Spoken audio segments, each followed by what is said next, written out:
हमारे हर कथाओं के वेदांतिक सूत्र हैं। कोई कथा सहज सहज है, पर उस कथा का रस जब जानोगे, उस कथा से अपने जीवन को जोड़ोगे। कथा कोई कहानी नहीं है। आदमी कहते हैं कथा कहानी सुनने चलो, भैया ये कोई कहानी नहीं। एक था राजा, एक थी रानी, मर गए, दोनों मर गए, खत्म कहानी। ये नहीं है ये कथा। तब कथामृतम तप्त जीवनम। गोपी कह रही है कविभिरीडितं कल्मषापहम्। गोपी कहती है सुनो, भगवान ने एक दिन बड़ा इतरा करके पूछा, गोपियों एक तरफ मैं रहूं और एक तरफ मेरी कथा कहां जाओगी? बड़ा इतरा रहे थे भगवान, स्मार्ट बने हुए थे, मोर पंख लगाए हुए थे। सोची गोपी तो हम ही को प्रेम करती है, गोपी कहां जाएगी? एक तरफ मेरी कथा चले, एक तरफ मैं रहूं, कहां जाएगी? गोपियों ने बेधड़क दोनों हाथ उठा के कह दिया तुम्हारी कथा में। बोला मैं? बोला तुम्हारा कोई वैल्यू है? बोला मेरा कोई वैल्यू नहीं, मतलब? बोला तुम किसी के हो? जिस मां ने जन्म दिया देवकी जेल में, उसको छोड़ के भाग गए जन्मते। 11 साल तक जिस यशोदा ने तुमको अपने गोद में खिलाया, उसको छोड़ के भाग गए मथुरा। और मथुरा वालों ने अभी तुमको अपनाया ही था कि रातों रात भाग गए द्वारिका। तुम भगोड़े आदमी हो, तुम पर कौन विश्वास करेगा? बोला फिर?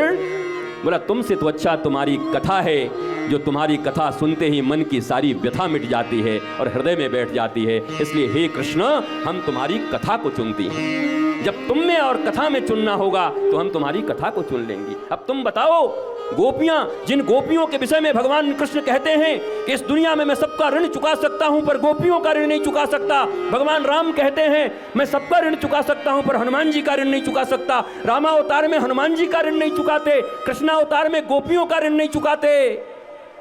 और वो गोपियां कहती हैं कि मुझे तुम्हारी कम जरूरत है, तुम्हारी कथा की ज्यादा जरूरत है। नागपुर वालों, तुम भी इस सूत्र को पहले दिन ही समझ लो, पक्की बात मान लो।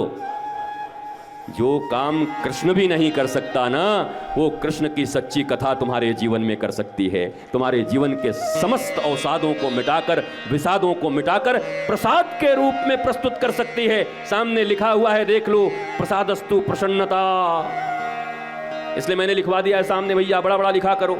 ये तो इतना बड़ा लिख दिए हैं कि बिना कैमरे का दिखेगा ही नहीं। बेचारे दूर वाले तो देख रहे होंगे कुछ चींटी न बैठा हो, तितली न बैठी हो। इसको विशाल लिखवाया करो पीछे, प्रसादस्तु प्रसन्नता।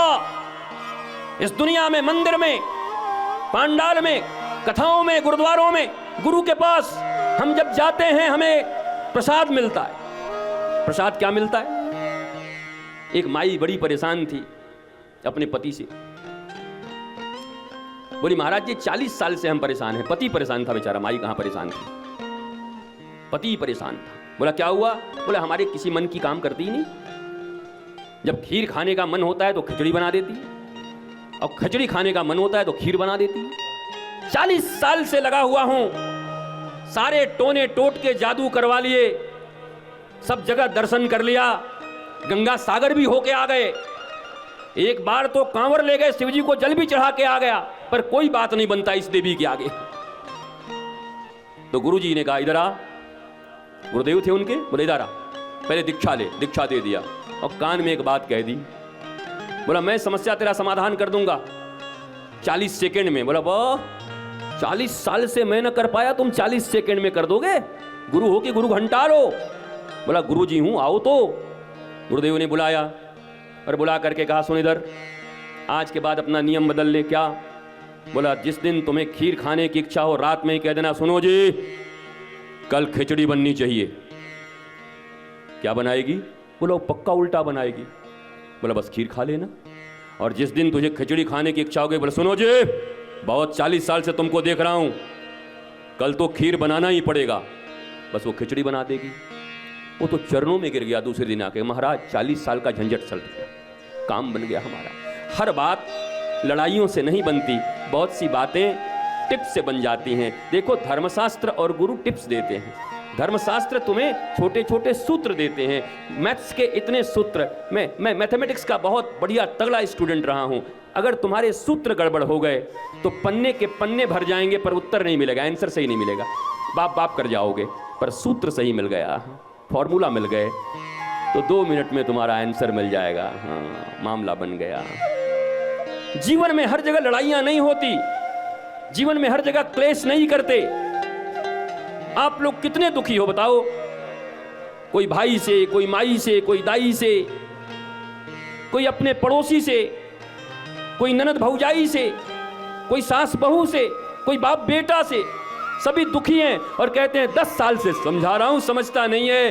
भैया किसी सदगुरु की शरण में चले जाओ। मैं सत्य कहता हूं, दुनिया का कोई भी ऐसा उलझा हुआ धंधा नहीं है जो सदगुरु रूपी बंदा बैठ करके उसको सुलझा न सके। ऐसा बंदा है जो सब धंधे को सुलझा देता है, पर तुम्हारा विश्वास पक्का हो उनके ऊपर।